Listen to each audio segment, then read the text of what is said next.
My school organization, Quality Schools International, has over 40 institutions spread all over the globe. The majority of those schools are in Central and Eastern Asia. Many, like mine, are in what is once part of the Soviet Union. There are some key distinctions that one must draw when considering the international schools and the community where they are operated. Some international schools are primarily populated by locals, while others may be very homogeneous with a specific population of expats, as would be the case in a U.S. military-based school or an oil industry-sponsored school. My school in Bishkek caters to diplomats and is therefore very ethnically diverse. In a mountain-locked country of almost 6 million, 1 million live in Bishkek. Bishkek culture is a combination of ancient influences, tribal traditions, Tsarist and Soviet rule, and Chinese trade. Not many places can say they have been run over by Alexander, Genghis Khan, and the Tsars of Russia.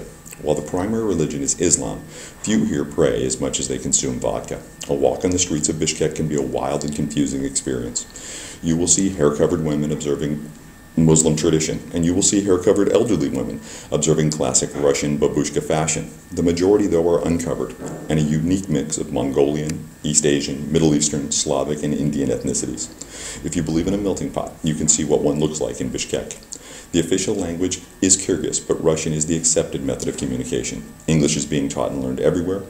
Poverty is the rule, especially in rural areas, but here in the city there is a high percentage of very wealthy. All the wealthy live in Bishkek. And of the 15 to 20% of our school that is local, all come from this wealthy European car-driving, servant-employing, worldly Kyrgyz minority.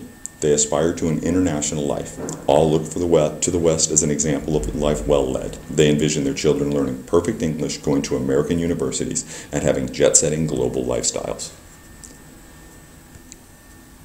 The rest of our school, almost 80%, are expatriates following business opportunities or diplomatic posts. The list of ethnicities includes Afghan, Pakistani, Qatari, German, South African, Bhutanese, Korean, English, Filipino, Canadian, American, Polish, and even more. Because of this diversity, racial issues are virtually non-existent.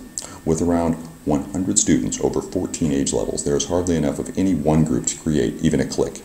We also have a uniformity to our social structure, as almost all embassy and foreign business employees live similar lifestyles: company cars, company houses, company paid tuition, company hired assistants.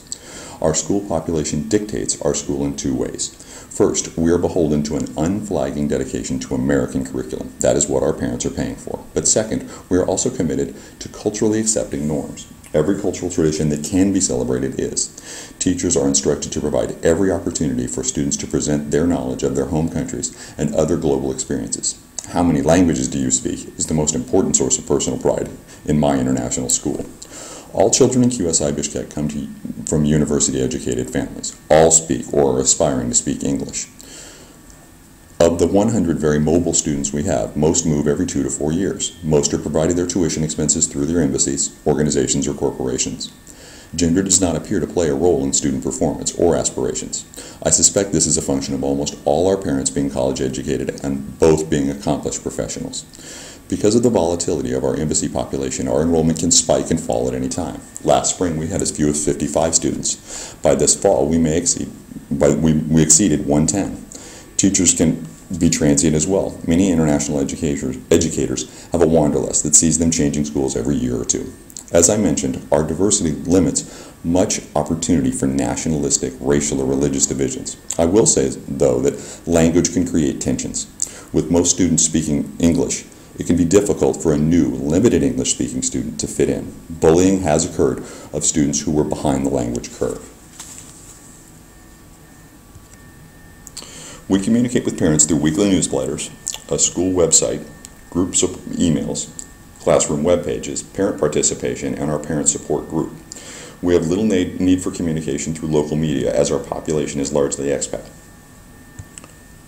We do provide communication to local parents in Russian and in Kyrgyz, and embassy families always have access to translation services through their offices.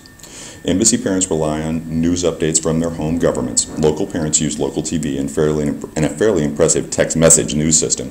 Teachers depend on local news information from local parents and staff. We all use the internet liberally. As you can imagine, we have a very diverse and oft-tested phone tree in place. Being an independent nonprofit, we have fewer outside interests than does a typical American public school. We are influenced by the embassies we serve. The U.S. Embassy in particular has a protocol for evaluating and selecting schools it approves of. We had our embassy visit last month. Our company strives to keep up with the latest in American curriculum and materials. We have a yearly textbook adoption. Cultural Studies is this year. We also follow national policy edicts such as No Child Left Behind and Common Core. We are certified through the Middle States Association of Schools and must maintain our program to continue our certification. School leaders are expected to maintain strong local relationships with community government. In Bishkek, those groups include local immigration authorities and local police. To do so, we rely on our connections through local parents and two well-connected local administrative assistants. Budgeting is a constant source of frustration. Solvency is never an issue, but with the peaks and valleys in our enrollment, maintaining appropriate staffing levels can be a struggle. Another item of continued maintenance is our visa requirements. Work and travel can be complicated in Central Asia. Things such as a school soccer trip or a teacher attending a conference can be a real hassle. We are a small school that falls under the structure of a much larger entity. Our company president is an American residing in Slovenia. He rules through continued insistence on the mastery learning system, wherein all students are guaranteed success regardless of the timeline or initial performance. All of his hires must agree to teach and lead in this model. I must agree to be culturally inclusive. All must be non-smokers. Married couples are preferred. His underlings are almost always promoted from within. It is an aging leadership, and there will be many opportunities for leadership in the coming years. The structural hierarchy includes leaders of personnel, finance, and curriculum. Regions are supervised by regional directors. Ours oversees 8 schools in 4 countries and visits our site 4 to 6 times per year. His visits focus on teacher performance and adherence to company norms, as well as budget supervision. The biggest factor in someone choosing a destination for international school employment is location. The biggest factor for someone choosing to depart that international school is leadership. Our curriculum is fairly set with enough flexibility to accommodate most teaching styles. Our salary package is sufficient to live well in this community. Currently, our school leadership is a source of pride. Many of our teachers say that they will stay as long as our current leadership is in place. That is high praise from people who are prone to bolt out of habit and see what else is out there. Staffing is difficult in international schools. A poor director or head of school makes all the difference. We are on yearly contracts, and if my director doesn't lead well, I may choose to leave at the end of the year. That decision might be in November. Many unsatisfied teachers would then spend the better part of a year just phoning it in, to the detriment of the school and students. Status doesn't have a lot of relevance for our teachers. We function independent of local hierarchy. Leaders must maintain the role of appreciative guests in the country they find themselves. Failure to do so may impact their school's security in the city and even their security in their position. Our current leadership is very capable. Both are experienced internationally and have worked extensively in Central Asia and would be capable of leading the school independently. In such a small setting, our leadership is an integral part of the student day. They now know every student by name and supervise all out-of-class activities. Both have years of experience with the difficulties of international education, and they have invaluable resources from their past to help teachers gain access and assistance to materials that wouldn't otherwise be available to them. As a private nonprofit, QSI is not at the mercy of government funding. We are also not connected to the local economy. What we are tied to is the embassy decision-making and trends. If the U.S. or Indian embassy expands, we must be ready to accommodate. If either contracts, we may have to make quick adjustments. International schools are typically not impacted by the local economic issues.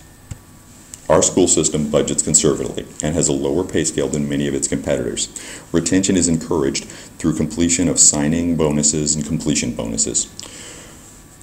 We do not own our facility. We lease from our host country, and that lease could be terminated at any time. Schools have closed that way before. Teachers and administrators are guaranteed employment for the remainder of that year in the circumstance where the school must close. All funding goes through a centralized office in Slovenia, and all dollars generated come from student tuition. Budget categories include staffing, materials, facilities, scholarships, and recruitment. Government funding is not a factor in my school system. Our tuition has increased every year since our school opened. The decision to increase tuition falls on school leadership and is approved by the company leaders. Increases are a result of the desire to keep class sizes low, teachers being paid competitively, and students maintaining performance. It is very refreshing. As I mentioned before, the only sources of conflict on my campus appear to be language barrier related. Multiculturalism is the expectation and the norm. Monolingualism is not tolerated. Education is expensive and considered a necessity. Because my school population differs so much from the city population of Bishkek, my references are limited. I simply chose much to go with what I knew of our school population, but I did use these 3 websites to find information about Bishkek and the U.S. Embassy.